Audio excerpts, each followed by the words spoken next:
stories for Monday, October 7th. I'm your host, Daniel Hill. We're going to get into the Mosseri Monday questions and answers, but before we do, there's some really big news that's important to know. YouTube is expanding the limits on creator shorts from 60 seconds up to 3 minutes. You're probably wondering, why is this such a big deal? Well, it's really annoying if you make a reel that is 1 minute and 5 seconds. You can post it to TikTok, you can post it to Instagram, and you can't post it to YouTube Shorts because it is longer than 60 seconds. I've been there and I do not like that experience. The YouTube account Creator Insider had a video all about the changes. Here's a clip. What's up, Insiders? We asked for your feedback in one of our previous videos, and across the board, we've heard that creators would like to be able to post longer shorts. We're excited to announce that we're providing more opportunity for creators to express themselves within shorts and for users to enjoy longer content within the shorts feed. So we're expanding shorts duration up to 3 minutes. Today, we want to talk about a few things creators should keep in mind when thinking about longer shorts and answer some questions we think creators may have. First, there are no changes to shorts that are 60 seconds or less. Secondly, videos that are up to 3 minutes in duration and square or taller in aspect ratio that are uploaded to YouTube prior to October 15th will remain unchanged. Thirdly, starting October 15th, 2024, all videos uploaded in square or taller aspect ratio and up to 3 minutes will be treated as shorts. These changes will take a few weeks to roll out, so they may first appear as long-form videos until the changes fully launch. Fourth, shorts over 60 seconds that contain copyrighted content will be blocked. This means the video will not be playable or recommended on the platform. There are no penalties to your channel if this happens. However, if you wish to remove this content from your video, you can follow the instructions in the description.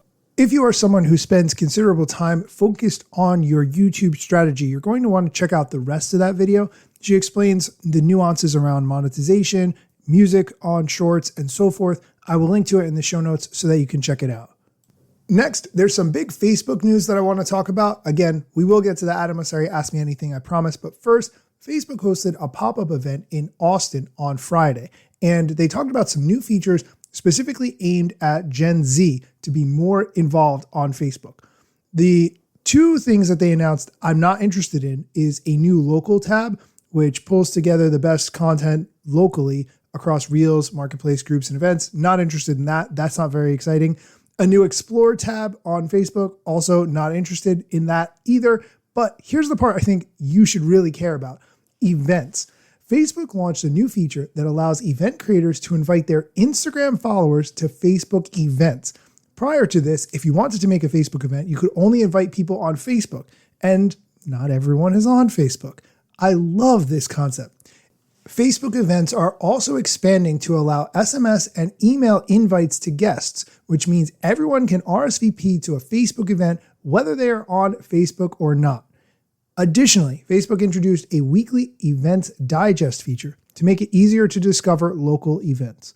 Overall, I think this is a very interesting concept. If you have ever tried to plan an event and invite people, it is hard to get everyone's phone number or email address, figure out what platform you're going to use, make sure that people don't have to install an app, or if they get a text message, they don't think it's spam. There's so many things that go into this. So if you are planning an event and it is able to be planned using people's Instagram profiles, I think that's going to make it so much easier.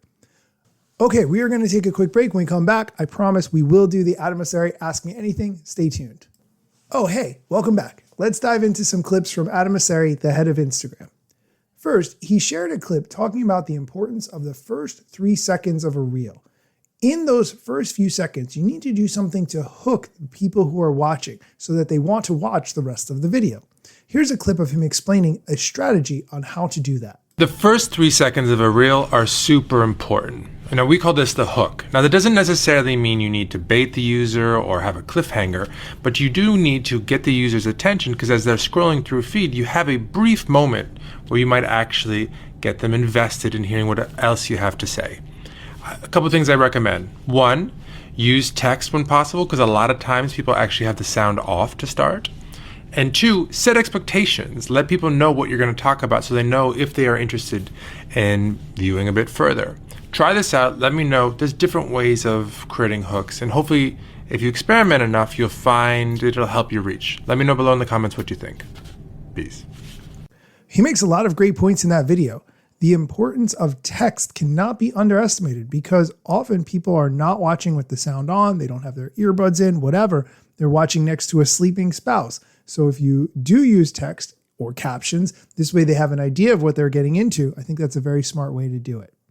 Okay, let's dive into the questions. The first, are you finding that more and more creators are switching to horizontal format? Horizontal format is not really native to Instagram at all.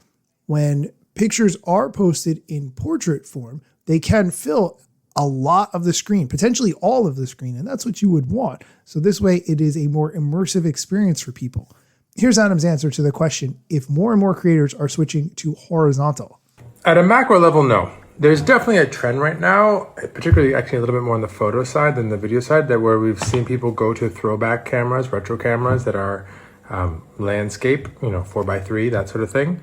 But overall, the vast majority of content on Instagram, both photos and videos, is portrait at this point. It is well less than 10% that is actually horizontal still. So there's definitely a trend, but it's small and more on the edges. But it is a thing that we are seeing, just not really changing the overall picture for Instagram. The next question has to do with creator fatigue, and this is something I can totally relate to. Do you have advice for creator fatigue? I will just say that if you create content with any kind of regularity, when you tell others you create content and you say what platform you spend most of your time on, for instance, I spend most of my time podcasting, people automatically assume that you are everywhere creating content all the time. So when I say I have a podcast, people always say, oh, and are you on YouTube as well? No, I create podcast episodes. I make Instagram videos. I have them on TikTok. Like I can't do I'm only one person. This creator fatigue is a real thing. Creator fatigue is real. It can be exhausting to try to create content on a regular basis and forever. So a couple different things to consider. One is figure out ways to make it easier. One of the things I strongly encourage creators to do is come up with a pattern. What are the things you do? I do AMAs on Fridays. I do a creator spotlight every other week. I do at least one video a week. My default is to give some advice. That takes some of the work out because I kind of not starting with a totally blank slate every time. What are the series that are relevant for you, that are aligned with your long-term goals, but also people are going to find interesting? But also, sometimes you just need to take a break, and that's okay. If you are just exhausted and you need to step away for a while, step away for a while. It might give you some fresh perspective and some fresh energy for if and when you come back. There's nothing wrong with that. I think sometimes that's necessary. You know what's the hardest part of what he said is if you are not getting any revenue from that work and you're doing it just for a hobby, it can quickly become an overwhelming thing that isn't really a fun hobby anymore because there are so many expectations around it. You've committed to doing X number of posts per week, whatever it is, in whatever format you want to do. And I think taking a break, like he said, is very powerful. However, my personal fear is that I will take a break and then just never come back. And I don't think that's fair either. So it is hard to find the right time. For me personally, I've tried to not create new podcast episodes while I'm on vacation and instead queue up an interview or something else. So this way I have the opportunity to relax and unplug a little bit to recharge. And the last question we're going to talk about, how often should I change up my content approach? Growth is stalling. It depends on you, but I think that if you're seeing your growth stall, it's definitely a reasonable time to evaluate the different things you do and see where you can double down on what's working, move away from what doesn't, and maybe try some new things.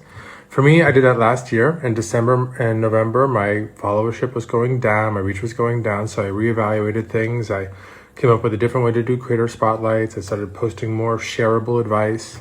Started doing myth busting as well, and things turned around. But I assume things will again get stale if I don't continue to evolve. And so evolving on some regular cadence, I think, is a healthy thing, though it does take time and energy.